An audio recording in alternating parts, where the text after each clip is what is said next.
Señoras y señores, muy buenas tardes. Bienvenidos a la ceremonia por el primer aniversario de funcionamiento del Sistema Nacional Especializado en Delitos de Corrupción de Funcionarios. Ya se encuentran presentes en la mesa de honor el presidente del Poder Judicial, Duberlí Rodríguez Tineo. Un aplauso para él, por favor. También la coordinadora nacional del Sistema Nacional Especializado en Delitos de Corrupción, la doctora Susana Castañeda Oxu. También el señor Contralor General de la República, Nelson Chac.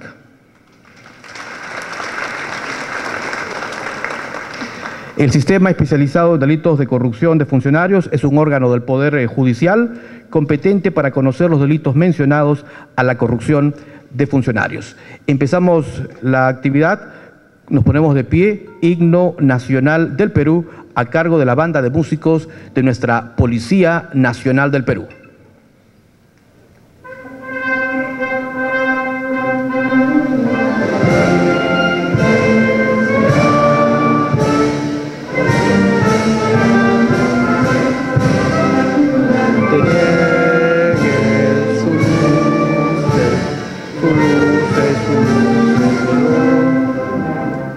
Faltemos al voto solemne que la patria al Eterno elevó. Que faltemos al voto solemne que la patria al Eterno elevó.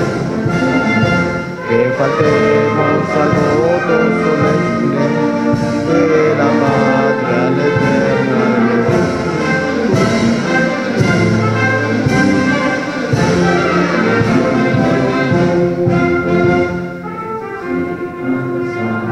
Sostengan la bandera o pendón bicolor que a los siglos anuncia el esfuerzo de ser libre, de ser libre, de ser libre por siempre. A su sombra vivamos tranquilos, nacer por costumbres. Vemos el gran juramento que rendimos al pueblo de Jacob,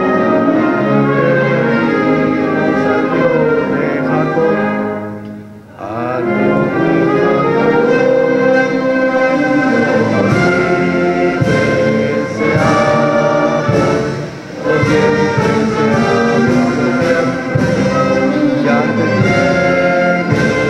por siempre.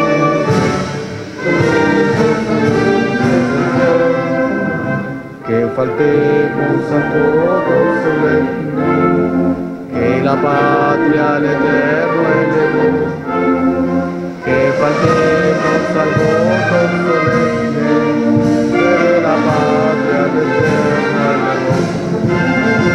Que faltemos al voto solemne, que de la patria al Eterno elevó.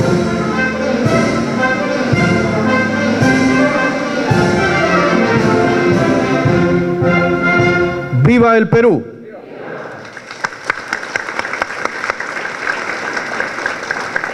Pueden tomar asiento. Vamos a invitar a la doctora Susana Castañeda Oxu para sus palabras. Ella es coordinadora nacional del Sistema Especializado en Delitos de Corrupción de Funcionarios. Aplauso, por favor.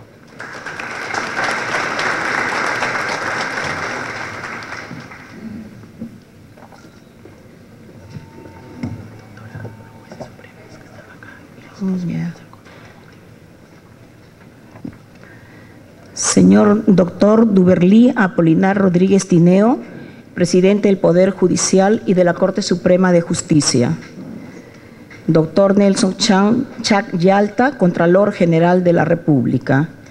Distinguidos jueces de la Corte Suprema y miembros del Consejo Ejecutivo del Poder Judicial. Señores jueces conformantes del Sistema Especializado en Delitos de Corrupción de Funcionarios y de todas las instancias del Poder Judicial, señores presidentes de las Cortes Superiores de Justicia que nos acompañan en esta oportunidad, señores fiscales coordinadores de criminalidad organizada, corrupción de funcionarios y lavado de activos, que nos honran también con su presencia, señores fiscales superiores y provinciales, distinguidos invitados, en especial también hacer en esta mañana un reconocimiento al doctor Alejandro Luzón Cánovas, jefe de la Fiscalía Especial contra la Corrupción y la Criminalidad Organizada, al doctor Douglas Fischer, procurador federal de la República de Brasil, Cuarta Región, Porto Alegre, y a la doctora Carmen Rodríguez Medel Nieto, jueza del Juzgado de Instrucción 51 de Madrid, que nos acompañan y de manera desinteresada han concurrido a esta ciudad, a nuestra querida Lima, para participar en el segundo Congreso Internacional Desafíos y Experiencia en los Procesos de Corrupción de Funcionarios en el marco de la criminalidad organizada, que se llevará a cabo el día de hoy en la tarde y el día de mañana todo el día con motivo de la celebración de nuestro primer aniversario, solicitando para ellos un fuerte aplauso por su presencia con nosotros.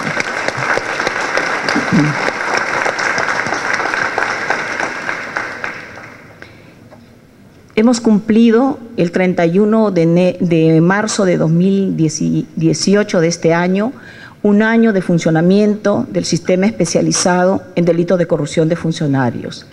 Y antes de dar cuenta, de rendir cuenta sobre nuestro trabajo, quisiera, por favor, nos escuchen unos momentos para hacer algunas breves reflexiones luego de este año de trabajo en relación a 3 puntos que consideramos fundamentales para el ejercicio de nuestra función. El primer punto está relacionado a corrupción y derechos humanos.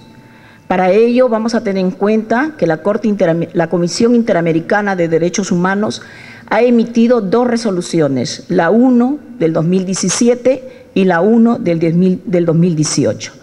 En la primera, sobre los derechos humanos y la lucha contra la impunidad y la corrupción, afirmó: la lucha contra la corrupción está indisolublemente ligada al ejercicio y disfrute de los derechos humanos. La impunidad fomenta y perpetúa los actos de corrupción. El establecimiento de mecanismos para erradicarla es una obligación para lograr un acceso a una justicia independiente e imparcial y para garantizar los derechos humanos. En la resolución 1 de 2018 sobre corrupción y derechos humanos, vuelve a reiterar este tema y sostiene esta vez de manera enfática que la corrupción es un fenómeno que afecta a los derechos humanos en su integralidad, derechos civiles, políticos, económicos, sociales, culturales y ambientales. Debilita la gobernabilidad y las instituciones democráticas, fomenta la impunidad, socava el Estado de Derecho y exacerba la desigualdad. Compromete la capacidad de los gobiernos para cumplir con sus obligaciones de los citados derechos. De este modo, estas 2 grandes resoluciones de la Comisión Interamericana nos dan una idea de las características básicas de los derechos humanos a los que nuestro pueblo peruano tiene derecho, y especialmente al tema de mujeres y de niñas que tienen derecho a disfrutar de los mismos en condiciones de igualdad. Por ello, saludamos que en el Plan Nacional de Lucha contra la Corrupción que está formulando la Comisión de Alto Nivel contra la Corrupción, presidida por el presidente del Poder Judicial, doctor Duberlí Rodríguez Tineo, se haya considerado el enfoque de género. Perú será uno de los primeros países que lo contemple y estamos seguros que la Comisión de Justicia de Género del Poder Judicial, presidida por la jueza suprema Elvia Barrios Alvarado y también integrada por nuestra distinguida jueza, la doctora Janet Tello Guilardi, conocida por su trayectoria en defensa de los derechos de las mujeres, pondrán sus mayores esfuerzos para el cumplimiento de este enfoque. Y nosotros consideramos que en este tema tan importante, de todos modos, tenemos que tener en cuenta las 2 grandes convenciones sobre corrupción dadas en el marco de la OEA y de las Naciones Unidas. Y es que la corrupción, como sostiene Yuri Fedotov, que viene a ser el director ejecutivo de la Oficina de las Naciones Unidas contra la Droga y el Delito, la corrupción es el ladrón del desarrollo económico y social, que roba a la gente común las oportunidades para progresar y prosperar.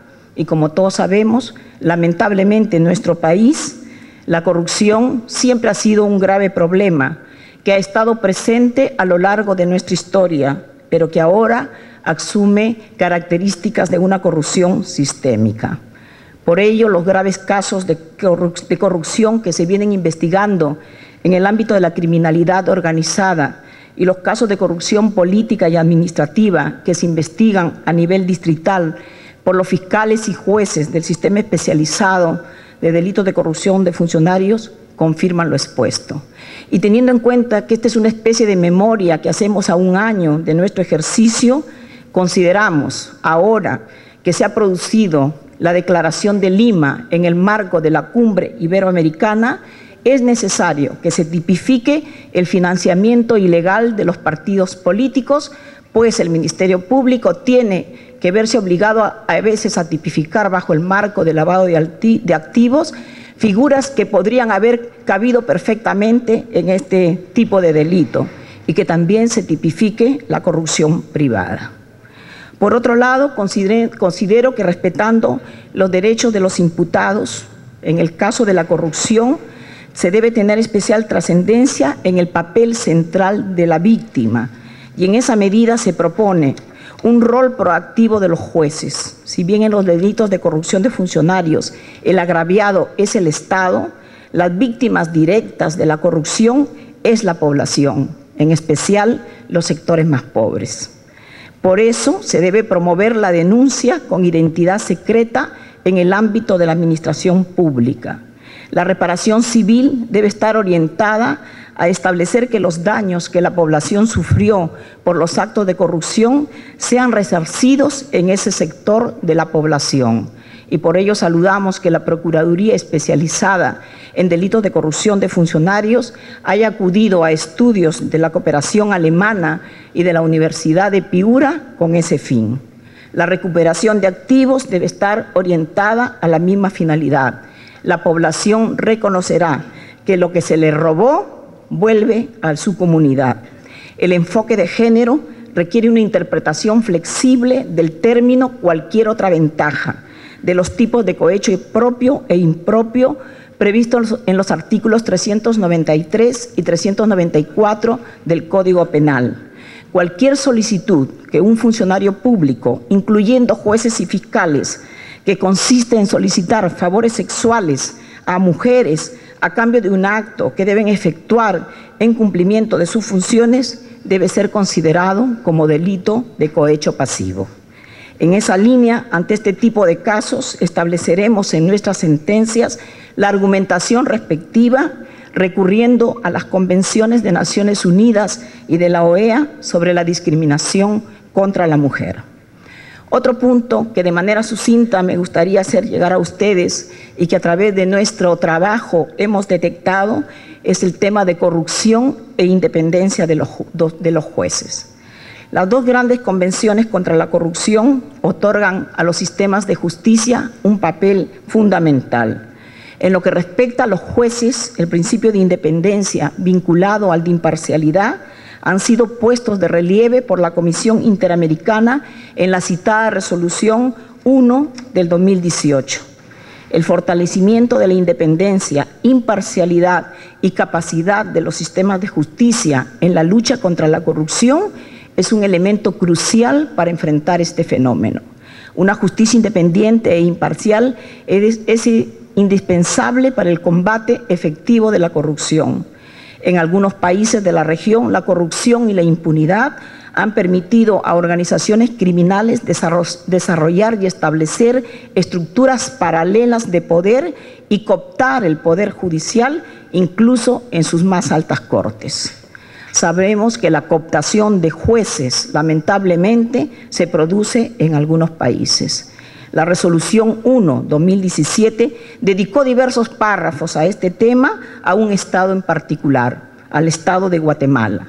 Pero se recuerda en esta resolución que todos los Estados miembros de la OEA deben implementar mecanismos necesarios para prevenir, investigar y sancionar cualquier forma de corrupción que afecte el buen funcionamiento del sistema de administración de justicia y el Estado de Derecho.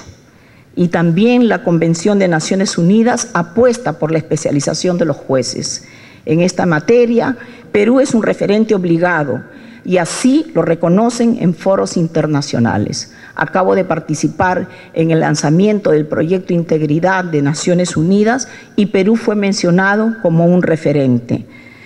Así lo reconoce Nicaragua, que nos menciona. Guatemala tiene una experiencia similar. Hemos sido visitados por México y por Uruguay, que necesitaban implementar juzgados especializados. Y recientemente un representante de Colombia se ha comunicado con mi persona solicitando toda la información para implementar la especialización de jueces en la materia. Y es que los jueces peruanos hemos dado muestras de independencia e imparcialidad cuando conocimos los casos de corrupción de funcionarios en todos sus niveles, habiéndose sentenciado a un gran número de funcionarios y servidores públicos, incluidos altos cargos de la nación, tras los sucesos acontecidos luego de la difusión del video Curi Montesinos. Y hemos continuado con esta línea de trabajo y garantizamos que se continuará, porque a nosotros se nos ha encargado la tarea de impartir justicia en los casos de corrupción de funcionarios, que son precisamente los que permiten probar de manera objetiva la independencia e imparcialidad. Se trata de casos sensibles a la población, casos complejos, con escasa prueba directa, en los cuales los colaboradores eficaces se configuran como pieza central en las investigaciones. Generalmente son casos mediáticos por los autores, que son funcionarios públicos con gran poder de decisión, o por los cómplices que tienen gran poder económico. Por eso postulamos que las quejas ante los órganos de control, ante el Consejo Nacional de la Magistratura en los procesos de selección o ratificación, las denuncias ante órganos internacionales, demandas por responsabilidad civil, amparos y habeas corpus, que puedan ser considerados elementos perturbadores y distractores de nuestra función, no nos deben detener. Por el contrario, afectan nuestra independencia, porque se trata del cuestionamiento de fallos jurisdiccionales. Los jueces del sistema especializado, desde el año 2001 estamos acostumbrados a que la mayoría de procesados sostengan que se trata de casos de persecución política, pero queremos recordarles que somos jueces y juezas independientes e imparciales, de carrera. No hemos sido designados por órganos políticos, sino que hemos concursado para ocupar el puesto de jueces. Así que seguimos adelante e invoco a los jueces a que acepten ser jueces especializados en corrupción de funcionarios y que en su momento postulen cuando sean convocados, que no declinen cuando los presidentes de corte les ofrecen y les dicen que sean jueces del sistema especializado. Tenemos una misión importante que cumplir en un contexto de grave crisis de corrupción que el pueblo peruano no se merece. Por otro lado, también quisiera efectuar algunas breves reflexiones sobre el tema de corrupción y transparencia. El artículo 139.4 de la Constitución Política establece la publicidad de los procesos para la responsabilidad de los funcionarios públicos. Nosotros, en base a ese artículo, en el sitio web de la página web del Poder Judicial, hemos establecido un link dedicado al sistema especializado en delitos de corrupción de funcionarios. Ahí podrán ver todas nuestras decisiones, incluidas las resoluciones orales que se ha dispuesto que sean transcritas, para que todos puedan acceder a nuestras decisiones y a lo que venimos haciendo. También hemos dispuesto que se comuniquen todas las decisiones a los periodistas que se hayan acreditado. A este momento tenemos 34 periodistas acreditados, incluyendo la prensa de la Corte Suprema. Necesitamos que más medios se acrediten. Ahora tenemos 13 medios acreditados, volveremos a reiterarle nuestro pedido y queremos informarle que inmediatamente que se notifica a las partes una decisión, estamos también tramitando y dirigiendo nuestras notificaciones a los 34 periodistas acreditados para que conozcan cuál es la labor de los jueces del sistema especializado. Se está difundiendo por Justicia TV todas las audiencias y hemos pedido también de que los presidentes de corte nos apoyen y nos comuniquen cuando casos importantes necesitan ser conocidos por la población. Tenemos la plena evidencia, la confianza de que debe conocerse todos los casos de corrupción a nivel nacional. Lima no es el Perú. El Perú está conformado por diversos distritos judiciales y todos necesitan saber cómo se imparte justicia a nivel nacional en el caso de Perú. El expediente judicial electrónico, uno de los mayores logros que estimo deberán ser cumplidos y que es la meta del presidente del Poder Judicial, cerrará este circuito de transparencia. Y ahora me permito hacer una propuesta. Hace unos días hemos visto el caso del expresidente de Brasil, el caso del presidente Lula, cómo el STF, el Supremo Tribunal de Brasil, delibera las causas sobre control de constitucionalidad de manera directa, con la difusión de su medio que también se llama Justicia TV.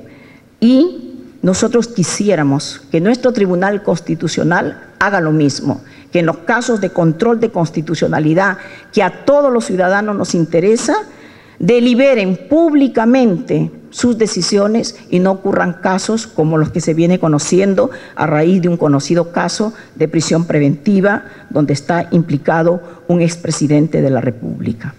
Ahora sí, después de esas breves reflexiones, quizás quedaron muchas en el tintero, pero serán materia de una memoria por escrito. Vamos a hablar del trabajo del sistema especializado en delitos de corrupción de funcionarios. Conocen que por el decreto legislativo 1307 y el decreto legislativo 1342 somos un sistema especializado que es estructurado de esta manera. Jueces con competencia nacional, que somos 14, y jueces especializados con competencia distrital para conocer los casos de corrupción de funcionarios. La primera tarea que el doctor Duberlí Rodríguez Tineo nos encomendó como presidente del Poder Judicial y autorizado por el decreto legislativo 1307 para designar a los órganos del sistema fue implementar este sistema con competencia nacional. El Consejo Ejecutivo del Poder Judicial nos ha apoyado en todas las propuestas que hemos realizado. Ha designado a los 14 jueces del sistema con competencia nacional, ha emitido todas las resoluciones necesarias para su funcionamiento y estamos resolviendo los casos de manera oportuna, con independencia, integridad y transparencia. Además, hemos efectuado visitas a todos los distritos y hemos podido establecer una estadística desde enero del 2014 hasta el 31 de abril del 2017 de 8.720 expedientes, 23.542 procesados y 5.341 ya sentenciados. Alguien podría decir, y esto no pasa en otros países. Eso es cierto, porque nuestro sistema, integrado por jueces, fiscales, defensores públicos y contralores regionales especializados, ha visibilizado las denuncias de corrupción de funcionarios, lo que no ocurre en otros países. Hemos participado últimamente de un evento muy importante donde se da cuenta que Argentina, los jueces no quieren conocer los casos de corrupción, que en México no se quiere conocer. En cambio, acá nos podrían tildar de corruptos, pero lo que hemos hecho es visibilizar todos los casos de corrupción de funcionarios. Y en esa perspectiva, el Consejo Ejecutivo del Poder Judicial, como órgano de gobierno de este Poder Judicial, ha creado 16 órganos jurisdiccionales exclusivos y especializados en 10 distritos judiciales. Ha reconvertido 4 órganos jurisdiccionales en 3 distritos judiciales. Y hemos advertido que la población ha valorado de manera positiva la creación de estos juzgados y estamos seguros que los jueces que han sido nombrados llevarán a cabo los juicios de manera oportuna y controlarán las investigaciones fiscales. En cuanto a los procesos principales, la Sala Penal Nacional nos ha remitido 6 expedientes, donde podemos citar el caso de Belaún del Ocio, el caso Catache, La Centralita, Gregorio Santos, Hospital Chincha de Ica y Chavín de Huántar. 3 distritos judiciales nos han remitido expedientes, que es el caso Hospital Lorena del Cusco, el caso de la línea amarilla, los peajes de Lima y el caso de César Álvarez de Ancash. También la Sala Penal Nacional nos remitió 3 expedientes ya sentenciados para conocer en apelación de sentencia. El caso del alcalde Burgos de San Juan del Lurigancho, que se confirmó la pena de 13 años de pena privativa de libertad. El caso denominado Global, donde se ha confirmado la absolución y está pendiente de emitir sentencia. En el caso Yanacocha, donde está implicado Clever Meléndez del Gobierno Regional de Pasco. Desde el 31 de marzo hasta esta fecha, la Fiscalía Provincial ha formalizado 6 investigaciones preparatorias. La de los vehículos policiales, la del exgobernador del Cusco, el Club de la Construcción, el consorcio UNI, Ingemen y el caso Costa Verde.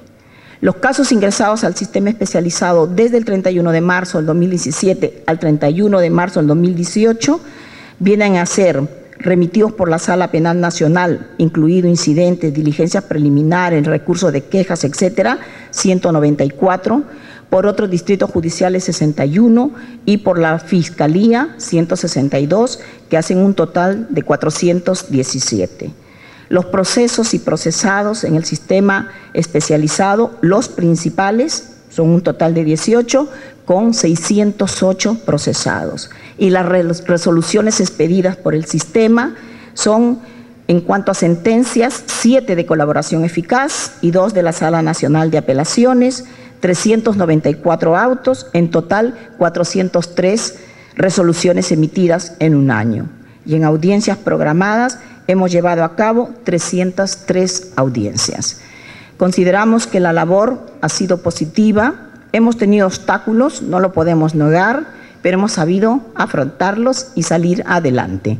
Creemos que el reto que nos espera es mucho mayor, porque ahora las investigaciones las tiene el Ministerio Público.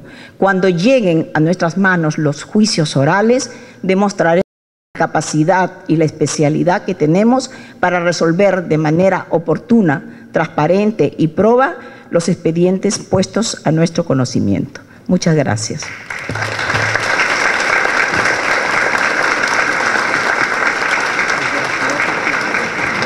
Bien, agradecemos a la doctora Susana Castañeda Oxu, coordinadora nacional del Sistema Nacional Especializado en Delitos de Corrupción, por este balance que nos ha hecho del primer año de trabajo. A continuación, palabras del presidente del Poder Judicial, Duberlí Apolinar Rodríguez Tineo. Aplausos para él, por favor.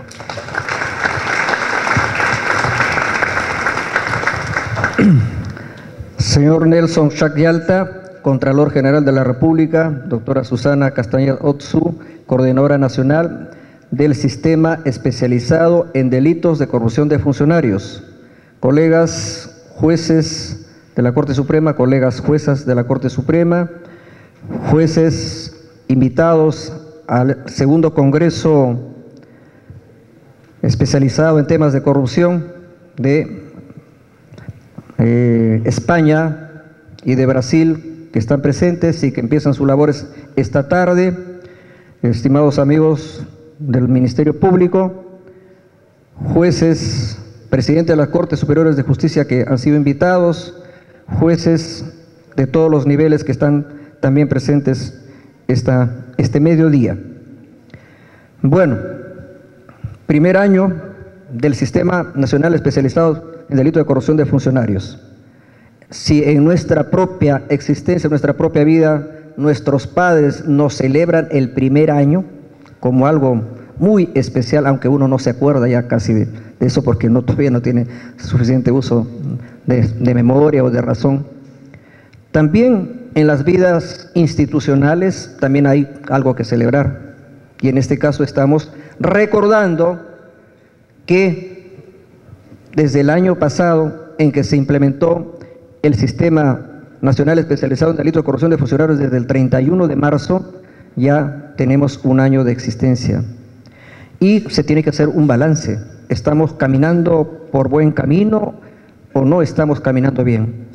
Por lo que se sabe, no hemos tenido ninguna denuncia, ninguna queja respecto al funcionamiento del Sistema Nacional Especializado en Delitos de Corrupción de Funcionarios. Ningún juez de este sistema ha sido señalado con el dedo acusador de que haya sido cómplice de la corrupción o que haya tenido una actitud pusilánime respecto a los poderes fácticos, porque un juez es independiente de los poderes fácticos, un juez es independiente del poder político, independiente del poder económico, independiente del poder mediático, independiente de sí mismo, y también tiene que ser imparcial frente a las partes, que en el caso del proceso penal enfrenta por un lado al Ministerio Público, que tiene la facultad persecutoria, la pretensión punitiva del Estado, y por otro lado la defensa, que tiene la pretensión libertaria de todo imputado. Entonces un juez tiene que estar al centro, tiene que ser un tercero imparcial, claro que al final le da la razón a uno u otro, pero sobre la base de la actuación probatoria y de quien, según el juez, tiene la razón. Entonces, yo creo que estamos cumpliendo un año de trabajo sin ningún contratiempo que nos tenga que poner a discutir si es necesario o no que exista el Sistema Nacional Especializado en Delitos de Corrupción de Funcionarios. La realidad así lo impone y además la normatividad internacional también. ¿Por qué? Porque el artículo 36 de la Convención de Naciones Unidas contra la Corrupción establece que los estados partes implementarán una justicia especializada en temas de corrupción de funcionarios, y el Perú lo ha cumplido y está caminando. Entonces, creo que hay que celebrar, doctora, no más nos hace falta la torta. Pues bien, datos o cifras. Según el Fondo Monetario Internacional, la corrupción produce una pérdida de 2 billones de dólares, cifra que equivale al 5% del PBI mundial, del Producto Bruto Mundial, de todo lo que los países aportan a la economía en términos macro. De eso, esa es la sangría de 2 billones de dólares con que se afectaría la corrupción. Y en el caso nuestro, del Perú, según un informe de la Contraloría General de la República, no sé si nuestro Contralor Nelson Chac tendrá actualizadas las cifras, pero se nos habla de alrededor de 12.000 millones de soles al año, que es lo que la corrupción, digamos, produce y con la cual se causa un agravio al erario nacional que equivale aproximadamente al 8% del presupuesto público del año pasado. Y en la percepción ciudadana, la mitad de los ciudadanos de Perú consideran que la corrupción es el principal problema del país. Ya dejó de ser el hambre o la miseria el principal problema, ya dejó de ser el desempleo, la falta de trabajo, dejó de ser incluso la inseguridad ciudadana que nos golpea. Ahora la ciudadanía percibe que la corrupción es el principal problema del país. Y si es el principal problema del país, tiene que estar en el centro de la agenda política de todos nuestros gobernantes, porque si no, entonces no estaríamos respondiendo a los problemas del día a día, y eso necesita respuestas. Y por eso es que también en un plano nacional se ha conformado una política, o se ha establecido una política nacional de integridad y anticorrupción, que lo lleva adelante la Comisión de Alto Nivel Anticorrupción, que por el momento también tengo, digamos, la responsabilidad de presidir, y que el día de hoy a las 3 de la tarde, en uno de los ambientes de Palacio de Gobierno, con la presencia del actual presidente de la República, el señor Martín Vizcarra, y del presidente del Consejo de Ministros, don César Villanueva, estaremos aprobando el plan de integridad y de lucha contra la corrupción para que sea aprobado posteriormente por el Ejecutivo a través de un decreto supremo.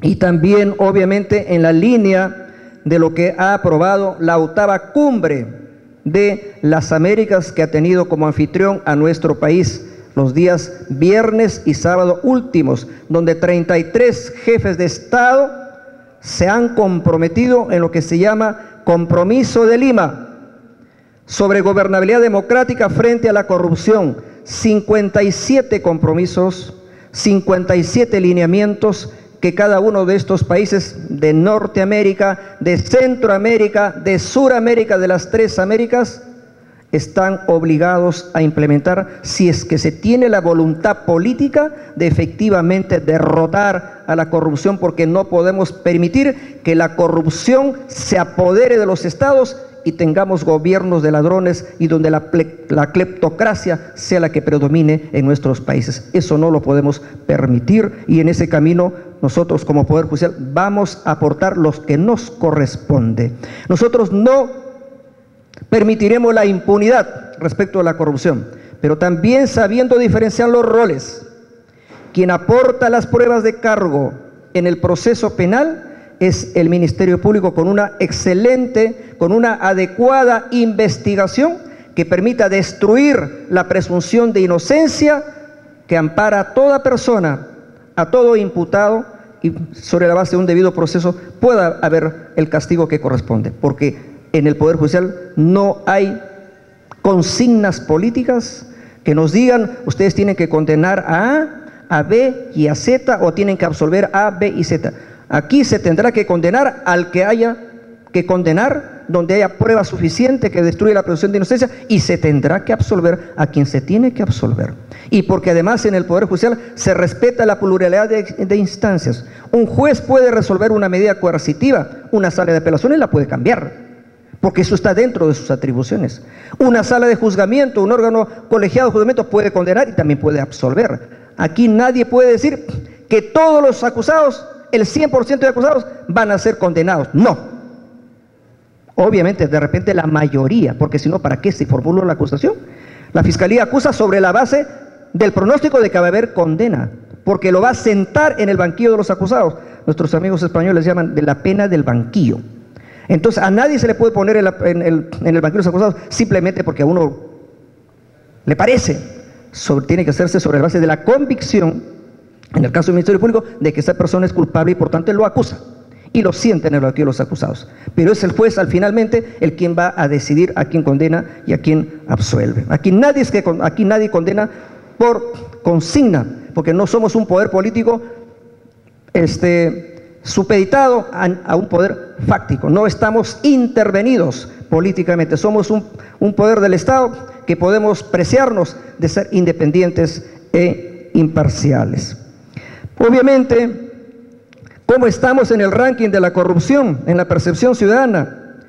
En el Perú, a lo largo de los más de 190 países que conforman los países de la Tierra, estamos en el puesto 96, estamos casi en medio. Y en América Latina estamos en el puesto número 21, estamos casi en la cola. Y eso no es una buena noticia, es una mala noticia para el Perú. Y ustedes me preguntarán, ¿y quiénes están adelante? ¿Quiénes son los países menos corruptos? Hay que decirlo pues. Está considerado menos corrupto, primero Canadá, segundo Estados Unidos y tercero un país sudamericano, Uruguay, y luego otros países. Y nosotros estamos en el puesto 21. Tenemos que hacer todo un esfuerzo para ir subiendo y llegar. ¿Por qué no podemos llegar al puesto número 3, 2 y por qué no también al 1? Eso no es ninguna utopía. Si es que todos somos personas limpias, transparentes, íntegras, eso yo creo que no es una utopía, puede ser una realidad. Obviamente tiene que ver con, digamos, educación, con valores, con cultura. En el tema normativo, yo he dicho que el Perú está a la vanguardia. Estamos a la vanguardia, pero en terreno práctico, estamos en la retaguardia. Es decir, tenemos cientos de procesos y miles de procesados por delitos de corrupción. Eso nos avergüenza, eso no nos da alegría. Entonces, miren, en tema normativo, se ha modificado el artículo 41 de la Constitución y hemos establecido que los delitos de corrupción graves, nos falta también establecer cuáles son los graves, son imprescriptibles, los hemos equiparado a delitos de lesa humanidad. ¿Y por qué se le llama delito de lesa humanidad? ¿Por qué un homicidio se le puede considerar delito de lesa humanidad y a otro homicidio no? Porque un homicidio simple o un homicidio calificado que no se dé en un contexto de violación sistemática de derechos humanos no agravia a la humanidad entera y por tanto no es delito de lesa humanidad. Pero si agravia a la humanidad, sí es delito de lesa humanidad. Igual pues con la corrupción, no se agravia a un individuo, a una persona, se agravia a una comunidad, a un país, a un departamento, a una región, y por eso me parece que está bien que se haya equiparado a los delitos de lesa humanidad los delitos de corrupción, de gran corrupción, y sobre todo la corrupción política. Entonces, un gran avance. También hemos modificado el artículo 57 del Código Penal, porque en el Código Penal nuestro establece que cuando un juez dicta una pena privativa de la libertad, es pena privativa de la libertad por sentido común, tiene que ir a la cárcel pues porque pierde su libertad. Es pena privativa de la libertad, pero tenemos la pena suspendida en su ejecución. O sea, disponemos que la persona vaya a la cárcel, pero la dejamos en suspenso, o sea, la pena suspendida en su ejecución.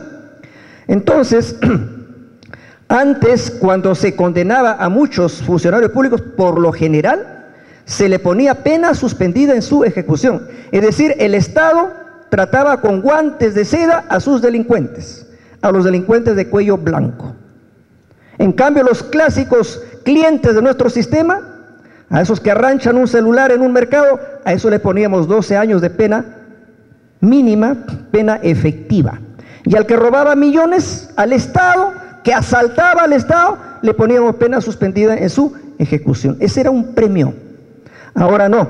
Cuando se condene por corrupción, la pena tendrá que ser necesariamente efectiva, aun cuando no se pusiera más de 4 años. Se le puede poner 2, 3 años si quieren, pero pena efectiva. Entonces, los delincuentes de cuello blanco saben que su casa será la cárcel si cometen delitos de corrupción. También, para acelerar el proceso, para que haya más transparencia, se ha establecido que el Código Procesal Penal rige también para los delitos de corrupción, porque en el Perú todavía no completamos la reforma procesal penal, que empezó el año 2006, han pasado más de 10 años y no la terminamos, sobre todo en Lima, pero para delitos de corrupción ya es a nivel nacional total, se implementa el Código Procesal Penal. También se ha modificado el artículo 25 del Código Penal, porque antes había una gran discusión doctrinaria. ¿Qué pasa con qué pena se les pone o cómo se los considera a los que cometen delitos de corrupción? No tenemos ninguna duda que el que es funcionario público es autor. Pero ¿cómo calificamos al que es no funcionario público, que es un particular? Y había una gran discusión. Teorías: autonomía del título de imputación. El autor o el funcionario público responde como autor, pero el cómplice, el partícipe, tiene que responder por un delito común porque él no es funcionario público. No hay violación del deber, de un deber, no hay infracción de deber, que sí la tiene el autor, el funcionario público. Entonces, por jurisprudencia habíamos establecido la unidad, el criterio de la unidad del título de imputación, que tanto el autor como el cómplice responden por el mismo delito. Si al autor se lo condena por peculado, al cómplice también se lo condena por peculado.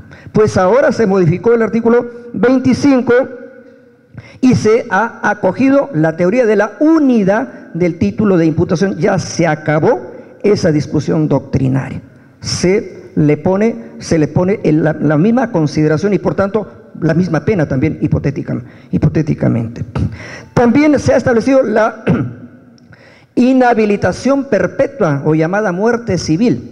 ¿Qué significa eso? Que las personas condenadas por corrupción ya no podrán acceder a cargos de elección popular.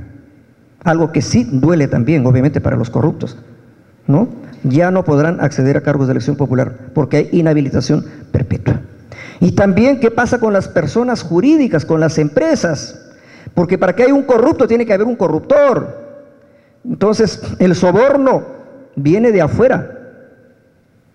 Puede a veces ser solicitado desde adentro, pero por lo general la oferta viene de afuera. Entonces, ¿qué pasa con las empresas? También se ha dado ya leyes o normas, sobre todo sobre la responsabilidad de personas jurídicas. No responsabilidad penal, pero sí responsabilidad administrativa, y ya está vigente la ley de responsabilidad administrativa de personas jurídicas. De tal manera que en el terreno normativo prácticamente no hay mucho que hacer. Tal vez nos falten algunas cosas como la ley de extinción de dominio. Tenemos normas sobre pérdida de dominio sueltas por ahí, pero recogiendo la experiencia de otros países como Guatemala, como Colombia, donde hemos estado, es conveniente aprobar una ley de extinción de dominio, que es una ley que no tiene, diríamos, género propio, sexo propio, identidad propia, porque no es ni civil propiamente dicha, puramente indemnizatoria o resarcitoria, ni tampoco es penal propiamente dicha, sino es una ley que tiene autonomía. ¿Qué significa? De que no hay que esperar que termine el proceso penal para ver si esos bienes que han sido embargados, incautados, son adjudicados al Estado. Esta es una ley exclusiva, independiente, que sí se establece el origen ilícito de los bienes, pasan a poder del Estado, al margen de que si se condena o no se condena en el proceso penal al investigado. Es una cosa mucho más rápida que nos permite, digamos, golpear con mayor fuerza, digamos, a la delincuencia de cuello blanco. Cosas como esta todavía están pendientes, pero seguramente dentro de poco tiempo, porque allá está en el Congreso presentado un proyecto de ley y el Poder Judicial está terminando de emitir un dictamen para que esta ley también se apruebe dentro de poco tiempo. Por último, ¿qué hacer frente a la corrupción? Nosotros pensamos que eso pasa por tres ejes. Primero, por el eje de la prevención. La prevención. Y la principal herramienta contra la corrupción en terreno de la prevención es la educación. La educación en integridad, en honradez, en valores, en principios, y eso arranca desde la niñez. Desde la niñez.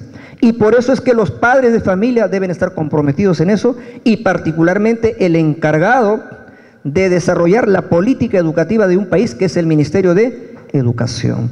El Ministerio de Educación tiene que producir programas escolares que comiencen a preparar a nuestros niños para rechazar todo aquello que tenga que ver con la corrupción. Segundo eje, identificación de riesgos, de factores de riesgos.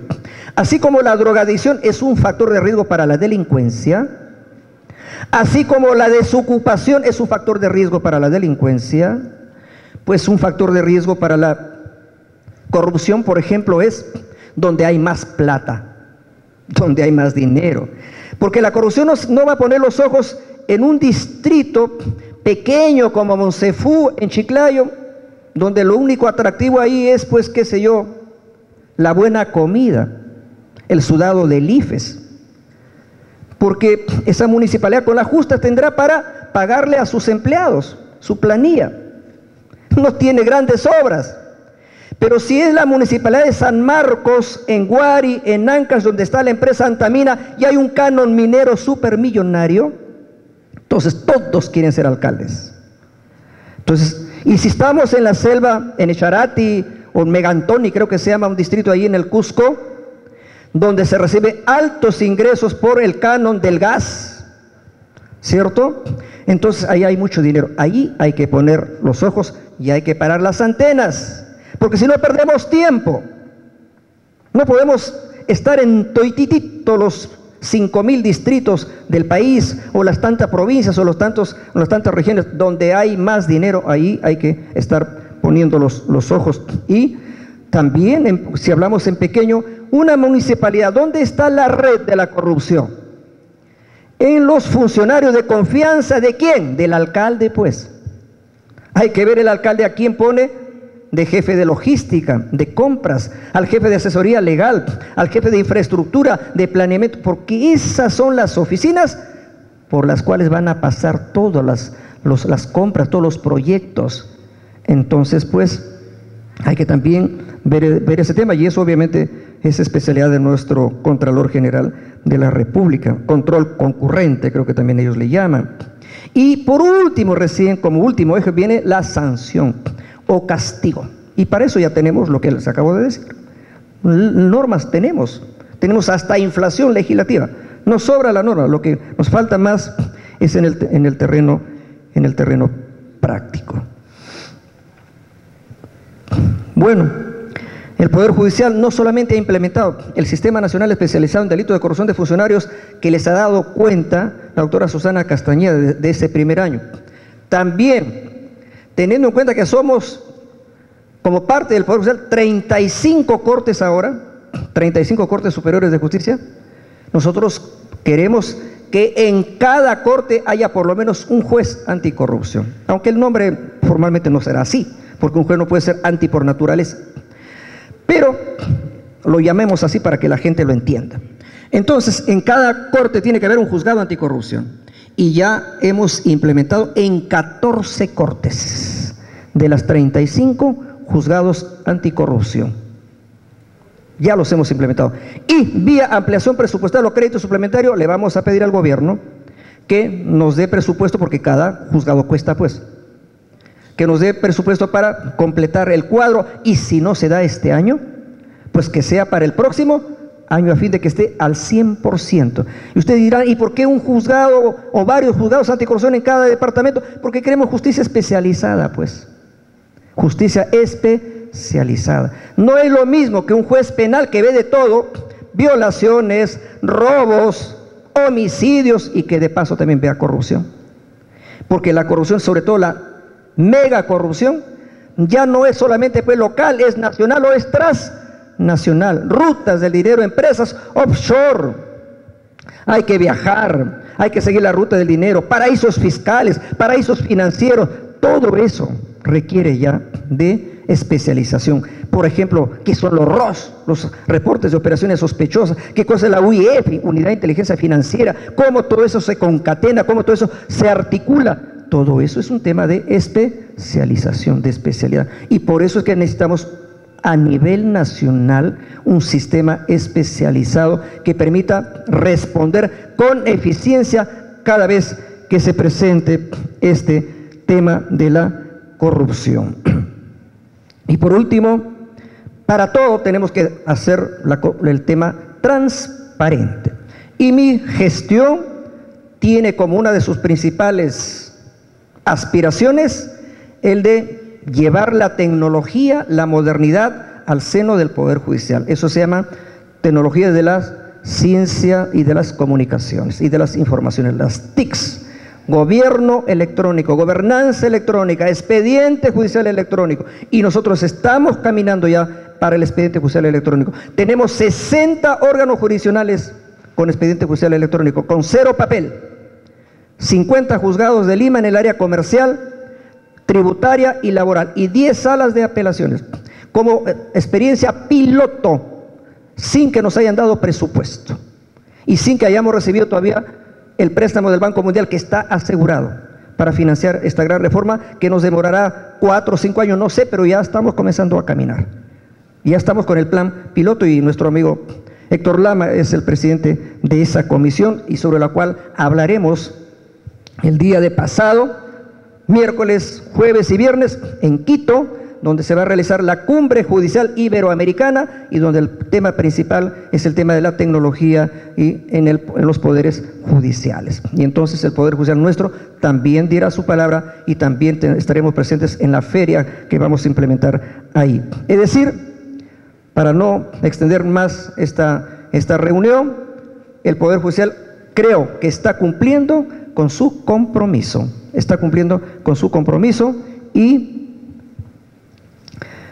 y nosotros celebramos este primer año del sistema especializado en delitos de corrupción de funcionarios, creo, por buen camino.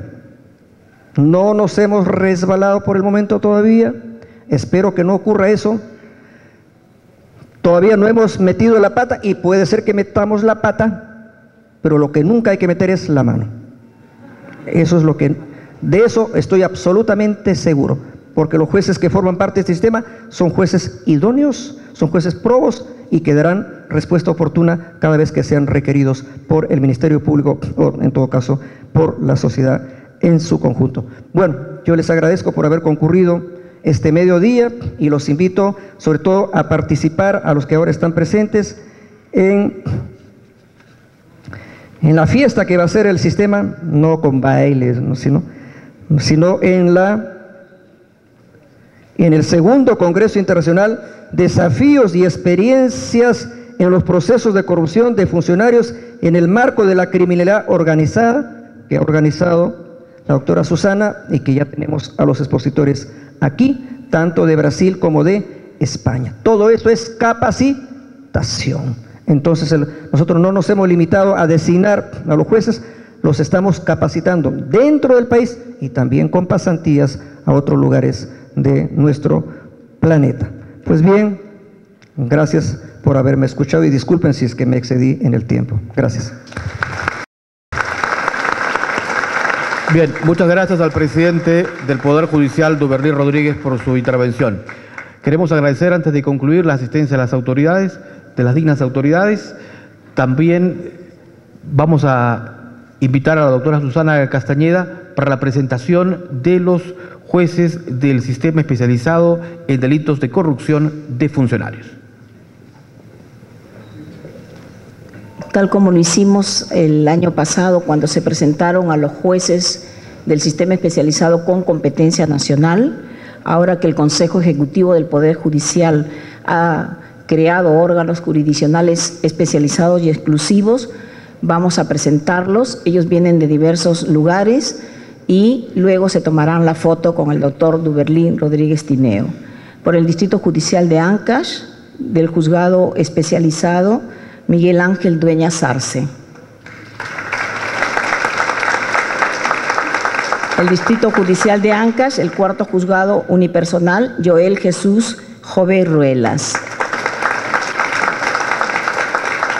De Arequipa, el Sexto Juzgado de Investigación Preparatoria, Juan Carlos Churata Quispe. De Cajamarca, el Séptimo Juzgado de Investigación Preparatoria, Sandra Milagros Sosa Alarcón. De Cajamarca, el Sexto Juzgado Unipersonal, Santos Luis Vázquez Plasencia. Del Cusco, el Octavo Juzgado de Investigación Preparatoria, Carlos Alberto Gutiérrez Gualpa.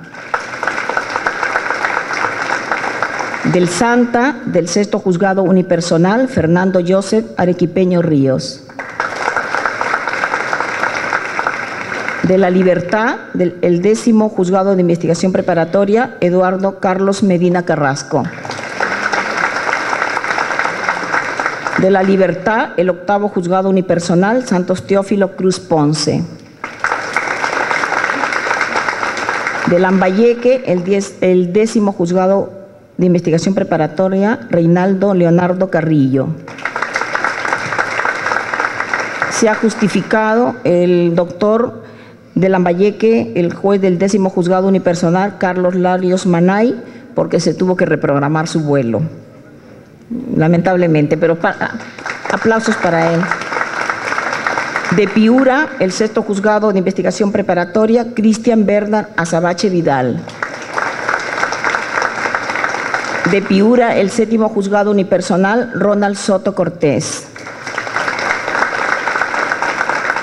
De Puno, el Cuarto Juzgado de Investigación Preparatoria, María Candelaria Morales Segura. De Puno, el Cuarto Juzgado Unipersonal, Víctor Calizaya Coila. De Ucayali, el Tercer Juzgado Unipersonal, Rafael René Cueva Arenas. Órganos reconvertidos de Ayacucho, el Séptimo Juzgado de Investigación Preparatoria, Carlos Rubén Guamán de la Cruz. De Apurima, el Cuarto Juzgado de Investigación Preparatoria, Álvaro Villalobos Espinosa. De Junín, el Quinto Juzgado de Investigación Preparatoria, Julie Eliane Baldión Quispe. De Junín, el Quinto Juzgado Unipersonal, Susan Leti Carrera Tupayupanqui. De Huánuco, el Tercer Juzgado de Investigación Preparatoria, Elmer Elías Contreras Campos. Y finalmente de Huánuco, el Cuarto Juzgado Penal Unipersonal, Luis Pasquel Paredes.